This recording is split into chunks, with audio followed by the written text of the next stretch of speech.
Hi, welcome to Alaskan in the Philippines, currently in Thailand. Today I thought I'd do a little comparison of the Philippines compared to Thailand as a retirement destination.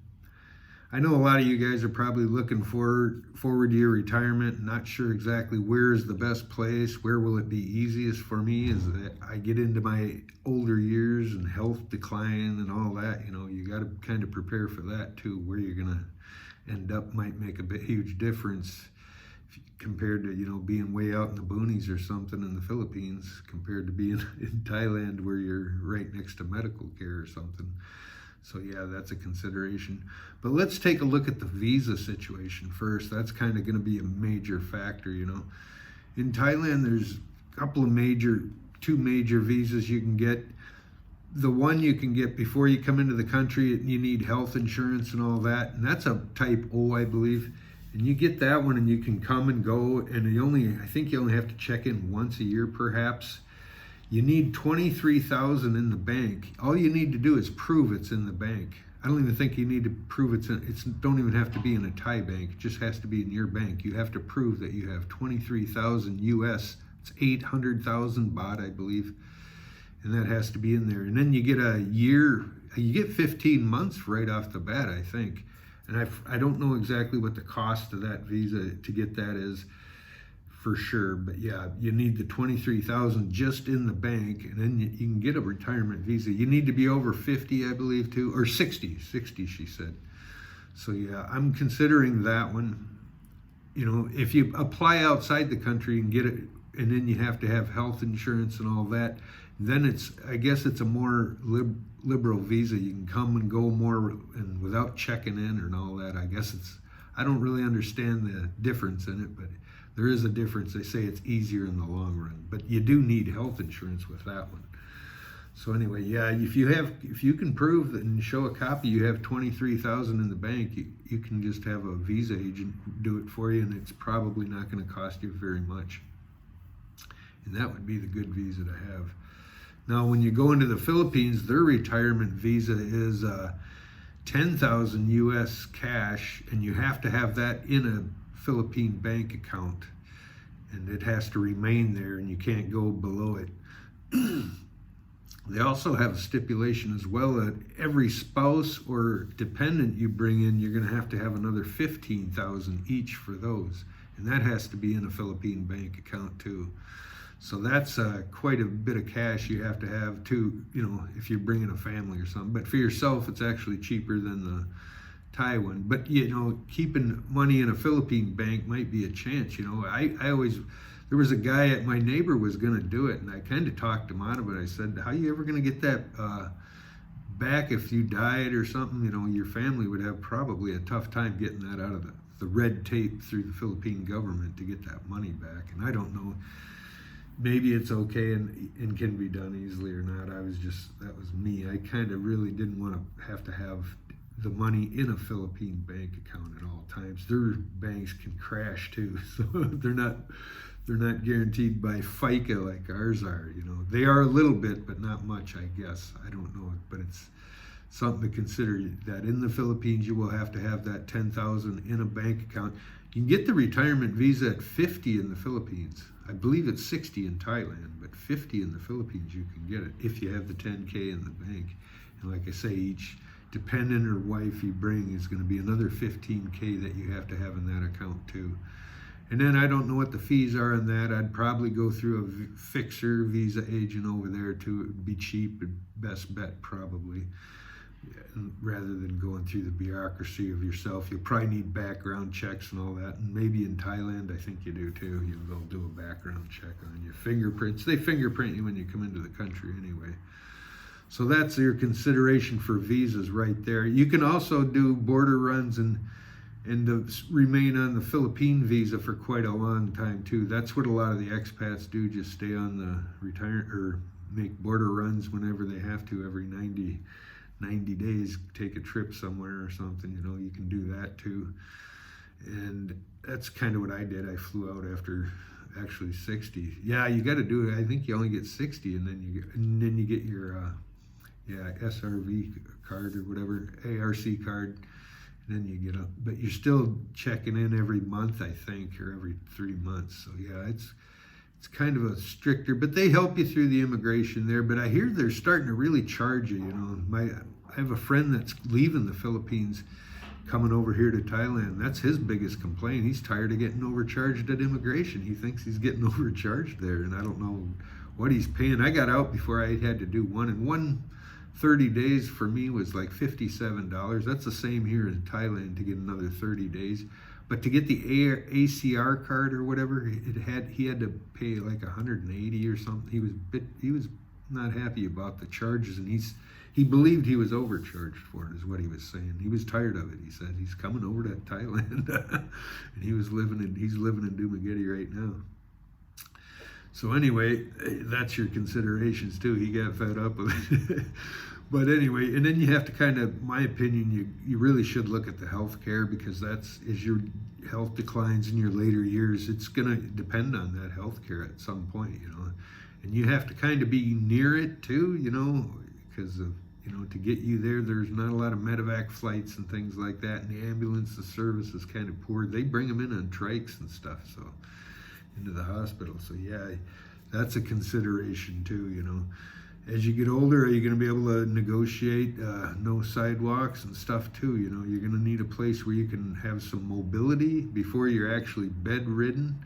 And then that's another consideration when you're bedridden, you know, where you're going to be then too, you know. You're going to have to be near some services that can help you. In the Philippines, luckily for that, you know, that would probably be a cheap, good place to decline on years, because you can hire, there's a lot of trained nurses and, you know, bed nurses and stuff there that you could hire pretty cheap for, you know, a few hundred or a couple hundred a month. A few hundred a month, you could get a nurse to live in there with you.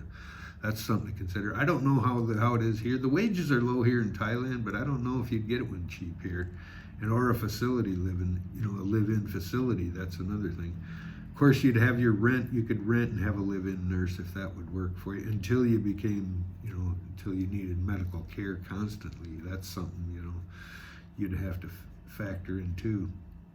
And keep in mind, you know, you're going to need cash to do this, because they're not just going to take you in because you know, you're old and sick and need help. No, they're going to tell you're going to live on the street and beg with a cup if you don't have the money put away. And if you give up on your U.S. Medicaid and stuff, if you go back, you're going to have a hard time getting that. But you'll be getting into a advanced state that you won't be able to allow on a plane if you're in bad shape. You know, they're not going to allow you to fly. You're not in healthy enough shape to fly. They won't allow you. In fact, if there's anything majorly messed up with you, they won't let you fly. So you're going to be stuck with whatever health care you have in the end, you know. So that's a big, big consideration, unless you plan on returning back to the U.S. for your later years and in-home health care that you're going to eventually need. We all eventually need it, unless we go out in a blaze of glory, you know. That's what we all hope for. Wake up or don't wake up someday, you know. That's what we all hope, but it generally don't work out like that. So that's a big consideration. And can you afford that later in life health care with what you have coming in or what you have saved? That's a big consideration, because if you can't, you probably should stay in the U.S. where you can get free health care, Medicaid, you know, when you need it.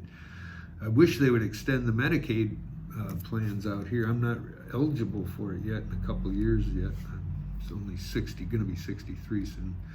So yeah, when that comes around, you better have the money for your health care here, or good insurance too, you know. Luckily, the health care is cheap and affordable here. And I would say, you know, if you had a good 10 grand socked away, you'd probably get through most health care problems here and stabilized enough to maybe get you back home. You know, a broken leg, motorcycle accident, that 10 or 15K would probably cover it. Here in Thailand, if you go to a government hospital, I think it would, you know. It depends though, yeah, you still want to have some insurance if possible, or a good lump of cash to, you know, self-insure. So yeah, those are all considerations. And then what's the cost of living? Is there, you know, cheap living? Most Asia is, but some areas are expensive. You know, if you're getting into Makati and those areas and Mactan and living in the expat communities that are the richer areas, the prices are higher too. for a reason, they got expats living there, so you're practically paying Western prices at restaurants and hotels and stuff. You will be. And, you can find cheaper housing the further out you get away from it, but then you're getting into the Filipino communities and stuff where the crime it might be, and that's another consideration. How is the crime going to be there when you're there? You probably want to go into your later years stress-free without getting broke into and without getting worried about robbed and all those kind of things. So that's a consideration too. Do you feel safe in suburbs of Manila? You might, if traveling in and out, it could be good and safe. Do you feel safe in Bangkok, traveling in and out? So yeah, Dumaguete, do you feel safe? I kind of felt like I was watched all the time in Dumaguete. That's what I kind of felt like. There wasn't really crime waiting to rob me or anything, but if I slipped up, I think somebody was waiting there to grab my backpack if I turned away for a while or something. My friend over there is telling me about in Dumaguete, there was a lady on the boulevard that got stabbed in the back. Some kind of weird dispute went on and she got stabbed. And another girl, she told me, got her purse snatched and they drug her down the road with the strap and she had bruises on her knees and stuff. So there is some crime there. And I ain't saying it ain't here in Thailand too, but I haven't heard of it or seen much of it any around me at all. None at all. So I don't know. There might be. I haven't watched the Thai news. I wouldn't understand it. But yeah, I don't see a real crime factor here. And I don't feel like I'm being watched like I was in the Philippines. You can kind of feel that people are they're looking at you like you're a rich man and they want your money or something, I ain't saying they're all like that, everybody's real friendly or not, but I think you get the feeling everybody's get a little bit of a jealousy factor that you've got some money and they don't. I don't know, maybe there's probably the same jealousy factor here in Thailand amongst some of the people too. I don't think, I don't know for sure. And it actually it ain't true. A lot of us are here because we don't make a lot of money, and this is a lower income level that we can live comfortably middle class as. That's my goal anyway. I'm not rich by any means. I'm trying to just live middle class and on a Social Security that would have been impossible in the U.S. Most places really would have. But anyway, that's what you got. A few things to consider. Mobility. Is there sidewalks? Can you get around? Is it all just sewage pits? And like in the Philippines, a lot of the places got nowhere to walk. The traffic is really congested where I was in the Philippines. It was really heavy traffic. Even on the side streets in the mornings when everybody was going to school, it was motor scooters zooming past at high rates of speed, packed, a lot of people. It was really, really a lot of people, congestion, it seemed to me. And are you willing to deal with that, waiting in lines and stuff when you're an old man trying to wait in lines at immigration and stuff? So you're eventually, those kind of lifestyles going to catch up with you. And you will need to live in some close to medical facilities, close to your eating habit area, or, have somebody that can cook for you and get groceries and stuff too, be near a market, be near the immigration, be near the malls, and be able to get there easily. That's kind of my goal, is just keep it to where you can walk. If you can keep a lifestyle to where you can walk or roll a wheelchair, that's where you may end up just being rolled to the mall. And wouldn't that be nice to just be able to roll to the mall instead of being cooped up in a bedridden at home, all the time in your later years? Now, I'm getting ahead of myself here. I don't want to discourage me, Mr. Grim Reaper here, but I'm just thinking, you got to think ahead a little bit. Anyway, you just got to keep your money and your finances, and, you'll pick a place that'll fit you. But yeah, don't be stuck in a too far of a rural community. But then again, you might have a family there that might help you out if you help them out throughout life, but don't bet on it, So yeah, better be able to take care of yourself or have the funds available to have, which you will if you have some Social Security coming in every month, and don't screw that up. And don't keep up on your immigration, no matter, if you get into senile years, make sure somebody's helping you with your immigration beforehand, so you don't get blacklisted and you're, kicked out of the country when you're on your deathbed practically and have nowhere to go or nothing to do, not much money to do it. So yeah, there's just a few things. So far I'm looking around and I kind of wrote off Dumaguete, but it was my living situation where I was. Maybe there's other Bacala and Bohol. There's probably some tourist areas over there that in the Philippines that would be much nicer than where I was. Have a little better access, have a little better infrastructure. You know, you don't want the power to be going out when you're an old man and have no aircon and, you know, no way to, you know, it'd probably not be a good thing when you're an old man. You need that creature comforts, at least power and water and sewer. You know, you need those few things in transportation to get in and out of the stores and stuff. So them are some considerations you might want to think about it. So far, I've found out Thailand for me here in Hue Hin is a much easier life than the Philippines. There's much more food available. There's much more sidewalks. Where I am here anyway, Bangkok, I imagine, there's sidewalks. There's only main sidewalks. The side streets don't have them, just the main roads. But that's good enough. All the malls are on the main roads. The immigration's on the main road here. I can walk to the beach here. I can walk to the main immigration. I can walk to 2 malls, go either direction. There's McDonald's, donut shops, coffee shops. There's a lot to do. There's the massage shops down the road. Soy 94 is close. A lot of choices on apartments here. A lot of choices on condos. They all have pools, weight rooms, gyms, and they're very cheap. Compared to what I could find in the Philippines, I'm pretty certain that I have much more availability of choices of places to stay, especially since this place is pretty much overbuilt, just built for the high season, and then comes low season, all these places become available. If you sign a good year contract, you can get a really good rate here. So that's an advantage over the Philippines from where I was. Maybe Cebu, you could live there, but I didn't like Cebu. It was kind of a concrete jungle, too much for me. But anyway, all right, that's what I'm thinking. If you have to retire, pick your place and do your research and know what you're going to need. And if you have help into your elder years, how it's going to work out and how it might not. So you really kind of got to plan that into your future too, along with your help and availability of where you're going to live. Well, anyway, thanks for watching. Be sure to like, share, and subscribe, and we'll see you in the next one. Bye.